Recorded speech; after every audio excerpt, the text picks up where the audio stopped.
शुरू कर देंगे कि ये अंधभक्त हैं, भक्त थोड़ी हैं। भक्त तो भगवान के होते हैं, इंसान के भक्त कैसे हैं? देखिए, मोदी जी हमारे लिए भगवान से भी बढ़कर हैं। क्योंकि मोदी जी ने जो काम कर दिया है 10 सालों में, हम लोग को खुल के जीने का उन्होंने एक अनुभव बता दिया। मोदी वाली लहरें आई, देश में हमारी तरक्की लाई, ऐसा ऐसा काम किया जो कभी ना देखा। मैं शान से कहता हूँ, मेरे देश में एक आया धांसू नेता, गुजरात में दारू बंद कराई, जगह जगह लाइन में आया है। केजरीवाल का तो मफलर उतर आया है, मायावती को ठंडों में पसीना आया है और साइकिल हो चुकी है पंचर।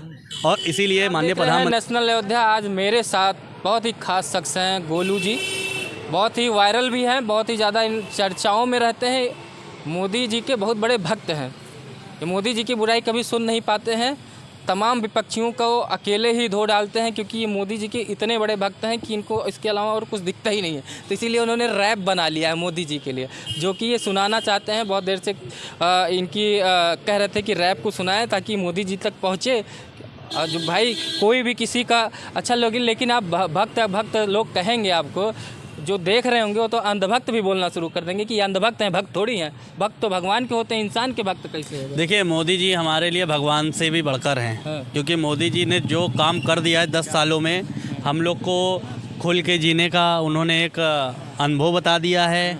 और दूसरी चीज़ कि हम लोग को जो एक पहले की सरकारों में थोड़ी पाबंदियां रहती थी कि आप खुल के कोई अपना पक्ष नहीं रख सकते थे। आप पक्ष रखने लगे? अच्छा, एक चीज़ बताइए, भक्त हैं या अंधभक्त? आप चाहे हमें अंधभक्त कह लीजिए उनका, चाहे उनका भक्त कह लीजिए। जैसे राम जी के हनुमान भक्त थे, वैसे मोदी जी के मैं भक्त हूँ। मतलब आप हनुमान जी की तुलना कर रहे हैं? बिल्कुल बिल्कुल बिल्कुल बिल्कुल बिल्कुल बिल्कुल। चलिए, तो भक्ति के मामले में आपने जो रैप बनाया सुनाइए जनता को। देखिए, माननीय प्रधानमंत्री नरेंद्र मोदी जी के लिए मैंने एक छोटी सी लाइन लिखी है।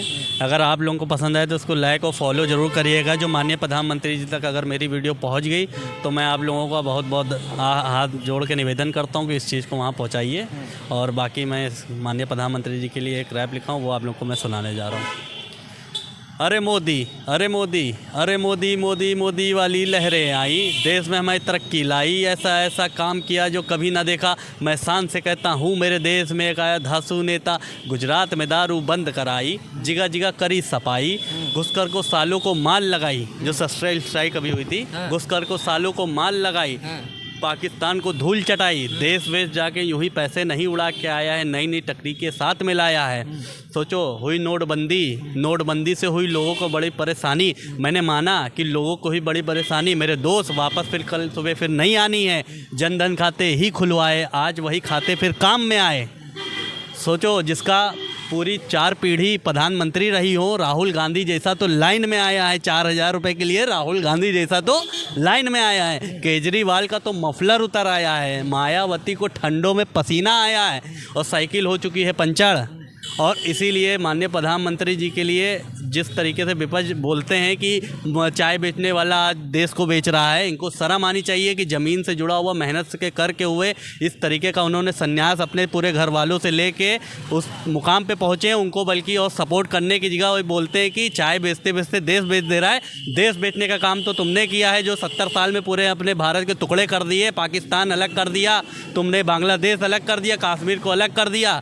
और जो इनका बोलते हैं ना कि कश्मीर भी जो है पाकिस्तान में चला, इनको शर्म आनी चाहिए। 2014 से पहले माननीय प्रधानमंत्री जी की सरकार नहीं थी, कांग्रेस की सरकार थी, जब पाकिस्तान क्या कहता था, कश्मीर मांगता था। 2014 के बाद ये स्थिति आ गई है, आटे की भीख मांग रहा है। तो ये है पावर और ये है असली प्रधानमंत्री। देखा, बिल्कुल, इसलिए असली प्रधानमंत्री नरेंद्र मोदी जी की ये है असली पावर।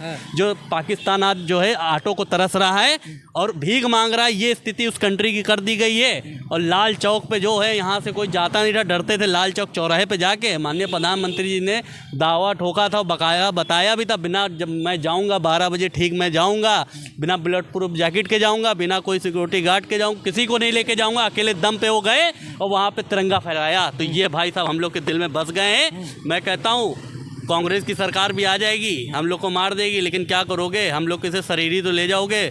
न मोदी जी और योगी ने तो आत्माओं पे राज किया है, उसका क्या करोगे तुम लोग? क्या बात है, क्या यानी कि मोदी और योगी जी ने राजनीति पे नहीं, आत्मा पे राज किया है। आप तो सिर्फ शरीर ले जाओगे आके, और ज़्यादा क्या कर लोगे, शरीर ले जाओगे। लेकिन योगी और मोदी ने सिर्फ आत्माओं पे राज किया है, आत्माओं पे उसका क्या करोगे तुम, उसको कैसे लेके जाओगे? इनके आत्मा में मोदी जी इतना बस गए हैं, योगी जी इतना बस गए हैं। देखिए, इन्होंने पूरा रैप तैयार कर दिया मोदी जी के लिए। तो अब इनको मैंने एक सवाल भी पूछा था कि भक्त या अंधभक्त, एक कुछ भी कहो, हम बस भक्त हैं, चाहे अंध लगा लो या भक्त कह दो, बस भक्त हैं। तो इसी के लिए इस वीडियो को